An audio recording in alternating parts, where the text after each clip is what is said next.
माँ नमस्ते। खुश रहो बेटा। माँ बधाई हो, आप दादी बन गई हैं। अरे वाह बेटा, ये तो बहुत खुशी की बात है। माँ नाती हुआ है आपका। अरे वाह बेटा, ये तो बहुत खुशी की बात है। माँ आप कब आ रही हो? हाँ बेटा, मैं तुम्हारे पिताजी से बात करती हूँ, हम जल्द ही आते हैं वहाँ। माँ लेकिन सुनिए ना, अब आपको तो पता है शहर में कितनी महंगाई है। हाँ बेटा। माँ आप एक काम करना, आ तो रहे हो, अपने साथ आटा दाल चावल भी लेकर आ जाना। अब आपको तो पता है इतनी महंगाई में मैनेज नहीं हो पाता। ऊपर से आपकी बहू की डिलीवरी प्राइवेट हॉस्पिटल में हुई है, बहुत खर्चा आ गया है माँ। अब आप लोग आएंगे तो और खर्चे बढ़ जाएंगे घर के। हाँ ठीक है बेटा। ठीक है तो आप आ जाइए, यहाँ दिक्कत हो रही है खाने पीने की, यहाँ पर काम करने वाला कोई नहीं है। हाँ ठीक है बेटा, मैं फोन रखती हूँ। माँ कल ही आ जाओ आप तो। हाँ ठीक है बेटा। अजी सुनते हैं? क्या हुआ गीता, बड़ी खुश नजर आ रही हो। खुशी की तो बात ही है जी, आप दादा बन गए हैं। अरे वाह, ये तो बहुत खुशी की बात है। नाती हुआ है हमारे सौरभ बेटे का फोन आया था। चलो ये तो बहुत अच्छी बात है। हमें कल ही शहर के लिए निकलना पड़ेगा। गीता जाने की जरूरत नहीं है। आप ऐसा क्यों बोल रहे हैं जी? क्या आपको खुशी नहीं हुई हमारे नाती के आने की? बहुत खुशी हुई गीता, हम दादा और तुम दादी बन गई, इससे बड़ी खुशी की बात क्या है। लेकिन तुम्हें पिछली बार की बात तो याद है ना? अजी आप भी किन बातों को लेकर बैठे हैं? इस खुशी के मौके पर आप भी देखो गीता, तुम्हारे बहू और बेटों ने जो पिछली बार हमें मान सम्मान और इज्जत दी है, उसके बाद तो मैं अपने बेटे के घर कदम भी नहीं रखना चाहता हूँ। नहीं जी, आप ऐसा मत करिए, जो हो गया सो हो गया, बीती बातों को मत दोहराइए। हमारे कितने अरमान थे कि हम दादा दादी बने, और आज जब भगवान ने हमें ये खुशी का मौका दिया है तो आप ऐसे मौके पर रूठिए मत। मेरी खातिर आप एक बार चलिए हमारे बेटे के घर। और बहू की डिलीवरी होने के कारण घर में काम धंधे की आफत हो रही है, बेटा खुद ही खाना बनाकर खा रहा है, वहाँ पर काम धंधा करने वाला कोई नहीं है। अच्छा मुझे अब समझ में आया सारी बात। वो तुम्हें बेटे होने की खुशी में नहीं बुला रहा है, वो सिर्फ अपने घर के काम करने के लिए तुम्हें बुला रहा है। ऐसी बात नहीं है जी, आप भी कुछ भी सोचते हैं। देखो गीता, मैं तुमसे साफ साफ कह देता हूँ, मैं बिल्कुल भी शहर नहीं जाऊंगा। ठीक है, मत जाइए आप शहर। भगवान ने हमें कितनी मुश्किल से इतना बड़ा खुशी का मौका दिया है और आप जा नहीं रहे हैं। मुझे आपसे कोई बात नहीं करनी है। अरे गीता ठीक है, तुम इतना जिद कर रही हो तो चलते हैं। मुझे पता था आप मान जाएंगे। मैं जल्दी से जाकर पैकिंग शुरू करती हूँ। सुनिए जी, वो मैं ये बोल रही थी। हाँ बोलो। हम अपने साथ किराने का सामान और राशन ले चलेंगे। अच्छा, जरूर से उसी ने तुमसे बोला होगा राशन और किराना लाने के लिए। क्या अब वो हमें महीने 2 महीने खिला भी नहीं सकता है? अरे आप भी क्यों नाराज होते हैं? हमारा बेटा ही तो है वो। छोटी छोटी सी बात को लेकर आप नाराज हो जाते हैं। सौरभ ने मुझसे कुछ नहीं बोला है, वो तो मैं ही अपने मन से बोल रही थी। हमारे घर में खेत का अनाज होता है, इसलिए घर का अनाज घर का ही कहलाता है। अब हम जा ही रहे हैं तो अपने साथ राशन ले जा लेंगे। हाँ ठीक है, जाओ तुम पैकिंग शुरू कर दो, मैं जाकर रिजर्वेशन करवा कर आता हूँ। हाँ जी। बेटे के मुंह में इतनी अंधी हो गई है गीता कि इसे अपना तिरस्कार और अपमान भी नहीं दिखता है। पिछले बार भी हमारे बहू बेटों ने कितना अपमान किया था हमारा, लेकिन ये है कि समझती ही नहीं है। इस तरह अशोक जी और गीता जी दोनों अपने बहू बेटों के घर चले जाते हैं। अशोक जी अपने बेटे और बहू के स्वभाव को बहुत अच्छे से जानते थे, इसलिए उन्होंने गीता जी से बहुत मना किया, लेकिन फिर भी गीता जी की जिद के आगे अशोक जी को झुकना ही पड़ा और दोनों अपने बहू बेटों के घर पहुंच जाते हैं।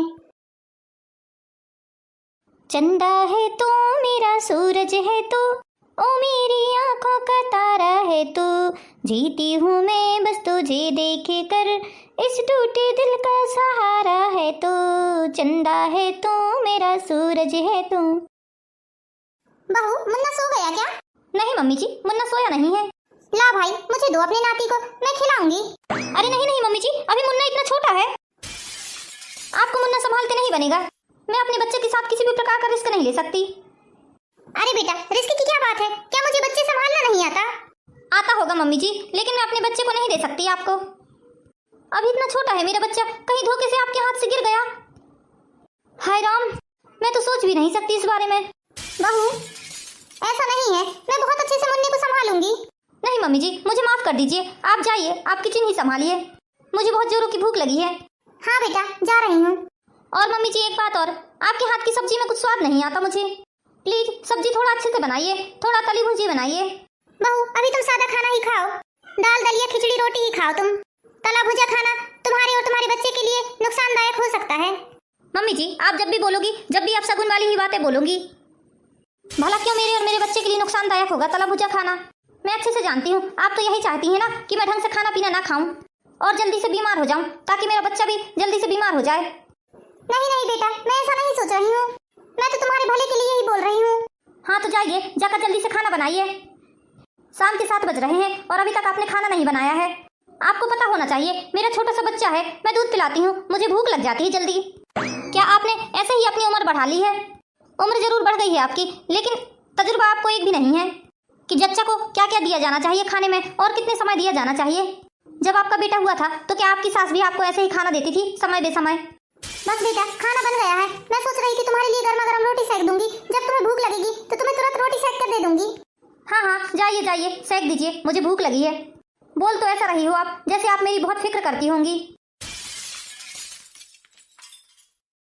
बड़ी आई गर्मा गर्म रोटी सेक कर देने वाली। पल्लवी, क्या हुआ? इतनी गुस्से में क्यों दिख रही हो तुम? गुस्सा ना करूं तो और क्या करूं? देखो ना, तुम्हारी माँ को इतनी भी अकल नहीं है कि जच्चा को खाना कितने बजे दिया जाता है। शाम के 7 बज गए हैं और अभी तक मुझे खाना पीना नहीं मिला है। अरे डार्लिंग, थोड़ी दिनों की बात है, अब जैसे तैसे करके बर्दाश्त कर ही लो इन लोगों को। आखिर हम लोग एक नौकरानी को रखते ही तो उसके बदले हमने माँ और पापा को बुला लिया है। मैंने तो तुमसे कहा था तुम अपनी माँ को बुला लो, कम से कम वो यहाँ रहती तो तुम्हारी अच्छे से सेवा करती। मेरी माँ को तुमने अपनी माँ की जैसे समझ के रखा है क्या, जो अपनी बेटी के घर टुकड़े तोड़ने के लिए आएंगी? और वैसे भी मेरी माँ से ज्यादा काम धंधा होता नहीं है, अब उनकी उम्र हो चली है। अब उनके हाथ में अपने घर के काम करवाऊंगी, झाड़ू बर्तन खाना बनवाऊंगी, तो मुझे भी शर्म लगेगी। हाँ हाँ, तुम सही बोल रही हो पल्लवी, इस उम्र में बेचारी सासू माँ से काम कराना अच्छी बात नहीं है। चलो तुम टेंशन मत लो, मैं अभी जाकर माँ से बोलता हूँ। आज उन्हें बहुत अच्छे से समझा दूंगा मैं। मेरी पल्लवी को खाना समय से मिलना चाहिए। और उनको ये भी बोलना कि खाना पीना थोड़ा अच्छे से बनाए। मेरा बिल्कुल भी मन नहीं भरता उनके हाथ का खाना खाकर। हाँ हाँ, सही बोल रही हो तुम। कैसा खाना बनाती है माँ, एकदम ही बेस्वाद लगता है उनके हाथ का खाना। बस पल्लवी, थोड़ी दिनों की और बात है। मुन्ने को 1-2 महीने का हो जाने दो, फिर हम खुद ही माँ और पापा को इस घर से रवाना कर देंगे। वो तो उन लोगों को यहाँ पर रखने की मजबूरी है हमारी। ऐसी नौकरानियाँ मिलती कहाँ हैं जो घर का सारा काम अच्छे से करें। कम से कम उनसे तो अच्छी है माँ जो फ्री फोकट में भी काम कर रही है और साथ ही साथ तुम्हारी और मुन्ने की देखभाल भी कर रही हैं।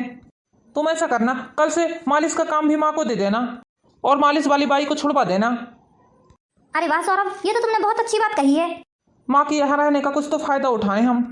देखो, माँ के आने से हमारे कितने फायदे हो गए हैं। एक तो जो हम घर में काम वाली लगाते उसका पैसा बच गया, दूसरा मालिश वाली का पैसा भी बच गया है।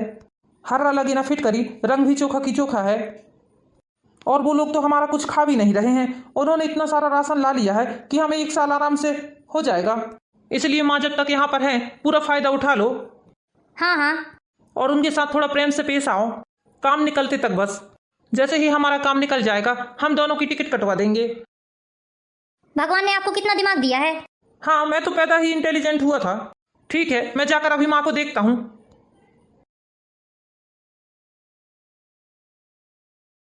धन्यवाद भगवान जी आपका, जो आपने मुझे इतना अच्छा पति दिया है।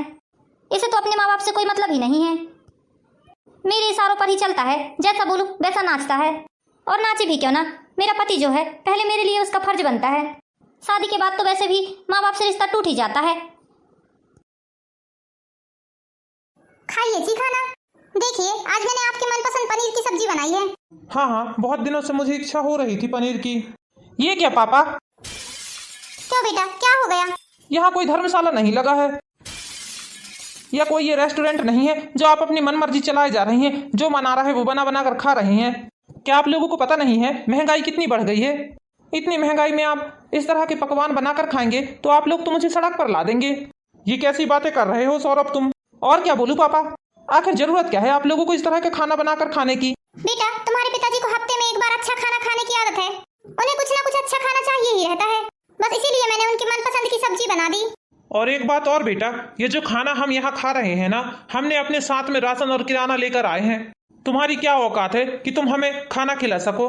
पापा, क्या सिर्फ यहाँ पर राशन ही उपयोग कर रहे हो आप? तेल, साबुन, निरमा, कंघी, टीवी, पंखा, गैस, ये भी तो खर्चा लगे हैं कि नहीं? अब इसका खर्चा तो मैं ही कर रहा हूँ ना। पापा, अब मैं आपसे साफ साफ एक बात कह देता हूँ, आप एक काम कीजिए, जो इस बार आपने राशन बेचा है वो पैसे मेरे खाते में डाल दीजिए। तो मैं उन पैसों से आप लोगों का खर्चा मैनेजमेंट कर लूंगा। वाह बेटा, अब तू अपने माँ बाप का खर्चा गिनवा रहा है। तेरे पैदा होते से लेकर तेरी शादी तक जो भी खर्चा हुआ है मैं उसे गिनवाऊं क्या? तुम्हें जरा भी शर्म नहीं आ रही है कि सौरभ, कैसी बातें कर रहे हो तुम अपने माँ बाप से किस तरह से बात कर रहे हो? माँ, पैसों के आगे रिश्तों के कोई मोल नहीं होते। मैंने बोल दिया, आप मेरे खाते में पैसे डाल दीजिए। देखा गीता तुमने, बस यही दिन देखना बाकी रह गया था। अब हमारा बेटा हमारे खर्चे गिनवा रहा है हमें। जिस औलाद की खुशियों के लिए हमने अपना पूरा जीवन निछावर कर दिया, आज वही औलाद हमें हमारे खाने पीने का हिसाब दे रही है। और कितनी बेइज्जती बर्दाश्त करोगी तुम? चलो, हम कल ही यहाँ से चले जाएंगे। नहीं जी, अभी मुन्ना छोटा है, थोड़े दिन और रुक जाइए। कम से कम मुन्ने को 2 महीने का तो हो जाने दीजिए, फिर हम चलते हैं। और वो अपना बेटा है, उसकी बातों का क्या बुरा मानना। बच्चे यदि गलती करते हैं तो माँ बाप उन्हें छोड़कर थोड़ी ना चले जाते हैं। कितनी बेइज्जती बर्दाश्त करोगी तुम? ना जाने किस मिट्टी की बनी हो। इन्होंने खाना नहीं खाया है, गुस्से में इन्हें दूध दे देती हूँ। ओहो मम्मी जी, ये क्या? पल्लवी बेटा, तुम्हारे ससुर जी रोज रात में 1 गिलास दूध पीते हैं, बस उन्हीं के लिए लेकर जा रही हूँ। अच्छा, तो इस तरह से आप हमें बर्बाद किए जा रही हैं। पापा जी को कोई पहलवान थोड़ी ना बनना है दूध पीकर। आपकी हिम्मत कैसे हुई मम्मी जी मुझसे बिना पूछे पापा जी को दूध देने की? बहू, ये कैसी बातें कर रही हो तुम? मम्मी जी एक बात सुन लीजिए, ये मेरा घर है और आपको यहाँ पर मेरे हिसाब से ही रहना पड़ेगा। यहाँ आप अपनी मनमर्जी नहीं चला सकती। एक तो आप हमारे ही टुकड़ों में पल रही हो और ऊपर से ये दुनिया भर के चोचले मत कीजिए। लाइए, इधर दीजिए मुझे दूध का गिलास। आपको दिख नहीं रहा है डिलीवरी के बाद मैं कितनी कमजोर हो गई हूँ, इसलिए ये दूध मैं पीऊंगी। और खबरदार, मेरी इजाजत के बिना आपने यदि कोई भी काम किया तो। क्या इस घर में अब 1 गिलास दूध भी नहीं पी सकते मेरे पति? कहाँ मैं अपने घर में मेरे पति के आगे पीछे घूम घूम कर उनकी खुशियों का ख्याल रखती थी, और अपने बेटे बहू के घर में 1 गिलास दूध भी नहीं दे सकती उन्हें, उनके मनपसंद का खाना भी नहीं दे सकती। थू, ऐसी जिल्लत भरी जिंदगी जीने से अच्छा तो मौत अच्छी है। सही बोल रहे हैं ये, यहाँ पर रहकर अपनी बेइज्जती कराने से अच्छा हम अपने गांव वापस चले जाएं। काहे का बेटा और काहे की बहू, ऐसे बेटे और बहू से अच्छा तो बे औलाद ही रहना अच्छा है। कल ही चले जाएंगे हम अपने घर वापस। इतने दिनों से इन लोगों की सेवा कर रही हूँ मैं, खाने पीने से लेकर हर चीज, लेकिन बहुत हुआ, अब बहुत बर्दाश्त कर लिया मैंने। मैं तो बेटे के मुंह में आकर अंधी हो गई थी, जो मैं सही और गलत नहीं देख सकी। लेकिन बस बहुत हुआ, अब मैं अपने पति की बेइज्जती बिल्कुल बर्दाश्त नहीं करूंगी। ये क्या पापा जी, ये किस तरह से बैठे हैं आप? क्या हुआ बहू? टीवी देख रहा हूँ मैं। टीवी कोई फुकट में नहीं चलती है, बिजली लगती है टीवी में। और सोफे में पैर रखकर मत बैठिए, आप पैर नीचे कीजिए। आपको जरा भी तमीज तरीका नहीं है क्या? दिन भर बस टीवी पंखा चालू करके पड़े रहते हैं आप। बहू, तुम्हें जरा भी शर्म नहीं आ रही है? तुम अपने ससुर जी से किस तरह से बात कर रही हो? मम्मी जी ऐसा है, आप तो कम ही बोलिए। क्या गलत बोल रही हूँ मैं? सही ही तो बोल रही हूँ। माँ, पापा, आप लोगों को कितनी बार समझाया मैंने, हमारे घर में हमारे हिसाब से रहना पड़ेगा आपको। सौरभ, तू इस तरह से बोल रहा है हम लोगों से? तू शायद भूल गया है कि हम तेरे माँ बाप हैं। अरे हमने तुझे किस मुसीबत से पाला है, क्या तुझे जरा भी अंदाजा है? अरे आपने एहसान नहीं किया है मुझे पैदा करके और पाल कर। हाँ, ये तो हर माँ बाप करते हैं, इसमें कौन सी नई बात है? बस हर समय आप मुझे यही गिनवाते रहते हैं, हमने तुझे ये किया, हमने तेरे लिए वो किया। एहसान नहीं कर दिया आप लोगों ने मुझे पैदा करके। जो हर माँ बाप करते हैं वही आपने भी किया है। देख रही हो गीता, तुम इसी दिन के लिए यहाँ पर रुकी थी। हाँ जी, आप सही बोल रहे थे, मैं गलत थी। मैं तो उस दिन को कोस रही हूँ जब भगवान ने इसे मेरी गोद में दिया था। हर माँ बाप अपने बच्चे के जन्मदिन पर खुश होती है, लेकिन मैं उस दिन को कोस रही हूँ कि भगवान ने मुझे इस जैसी संतान क्यों दी है। ये दिन दिखाने से अच्छा तो भगवान हमें कोई औलाद ही ना देता तो वो अच्छा रहता। चलिए जी, अब हम यहाँ पर 1 मिनट भी नहीं रुकेंगे। तुम्हें भी जरा सा गुस्सा कंट्रोल नहीं हो सकता क्या? कितनी बार समझा रहा था तुम्हें, अपना गुस्सा कंट्रोल रखो। लो, चले जा रहे हैं मम्मी पापा। आप करना सारे काम अपने हाथों से, तब तुम्हें पता चलेगा। हाँ, जाने दो, मुझे कोई फर्क नहीं पड़ता। अब भी काम वाली रख लूंगी मैं। एक काम वाली के जाते ही दूसरी काम वाली आ जाएगी मेरे घर में।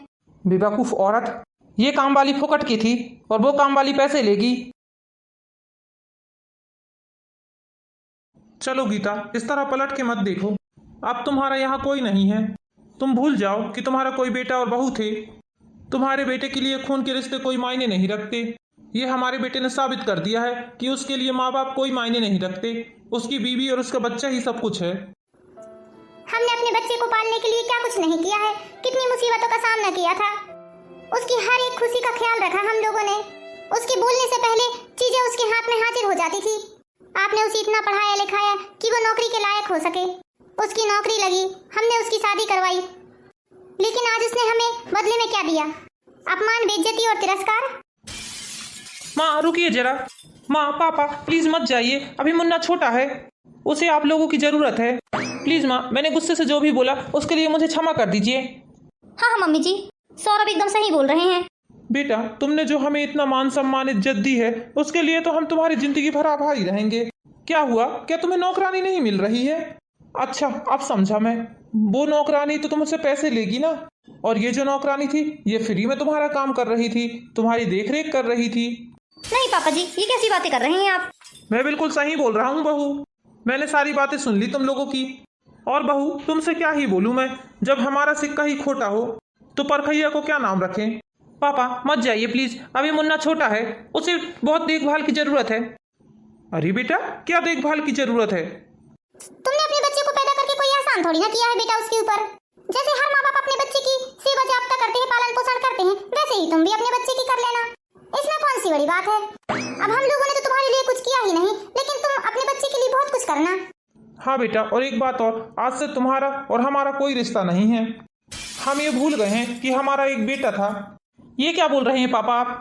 मैं बिल्कुल सही बोल रहा हूँ बेटा। और हाँ, आज से हमारी जमीन जायदाद में तुम्हारा कोई अधिकार नहीं होगा। हम अपनी धन संपत्ति से तुम्हें बेदखल करते हैं। नहीं नहीं माँ, ऐसा मत बोलिए, कह दीजिए ये झूठ है। नहीं बेटा, ये एकदम सच है। हमने वसीयत भी बनवा ली है। जिन रिश्तों में मान सम्मान इज्जत ना हो वो रिश्ते तोड़ ही देना चाहिए। तुमने अपनी माँ के लाड़ प्यार का गलत फायदा उठा लिया है बेटा। मेरे लाख मना करने के बाद भी तुम्हारी माँ यहाँ पर तुम्हारे लिए आई थी, और तुम दोनों ने क्या दिया हमें? बेइज्जती। जिस घर में मेरे पति के लिए एक गिलास दूध न मिल सके उस घर में तो मैं कदम भी न रखूं। तुम क्या सोच रही थी बहू कि मेरे पति की एक गिलास दूध पीने की औकात नहीं है? क्या तुम्हें पता नहीं है कितने करोड़पति हैं हम लोग? फिर भी सारी बातें जानते हुए तुमने हमसे इतनी ओछी बातें की है। तुम्हारे ससुर जी तो साफ मना कर रहे थे कि नहीं जाना है, लेकिन फिर भी मेरी जिद के कारण बेचारे वो यहाँ पर आए। और तुम्हें पता है सौरभ, जब तुम छोटे थे ना, तुम्हारे लिए तुम्हारे पिताजी कहाँ कहाँ से गाय का दूध ढूंढ कर लाते थे। तुम्हारी हर वो खुशी का ख्याल रखते थे जो तुम्हें पसंद है। लेकिन आज तुमने क्या किया? धिक्कार है ऐसी औलाद पर। भगवान से ये दुआ करना कि बस तुम्हारा बेटा तुम्हारे जैसा बिल्कुल भी ना निकले। बेटा हम तो चाहकर भी तुम्हें कभी बद्दुआ नहीं दे सकते, वरना दिल तो तुमने इतना दुखाया है हमारा कि तुम्हें ऊपर वाला भी माफ नहीं कर सकता। फिर हमारी तो बात ही अलग है। और बहू तुम ये दुआ करना कि भगवान करे तुम्हारे माँ बाप के साथ ऐसा कभी ना हो। तुम्हारा भी एक ही भाई है, तुमने हमारे खून के रिश्ते तोड़वा दिए आज। चलो गीता। हाँ जी चलिए। माँ कम से कम मेरा नहीं तो मुन्ने का तो ख्याल कीजिए। जब बेटा ही मेरा नहीं है तो नाती का क्या करूंगी?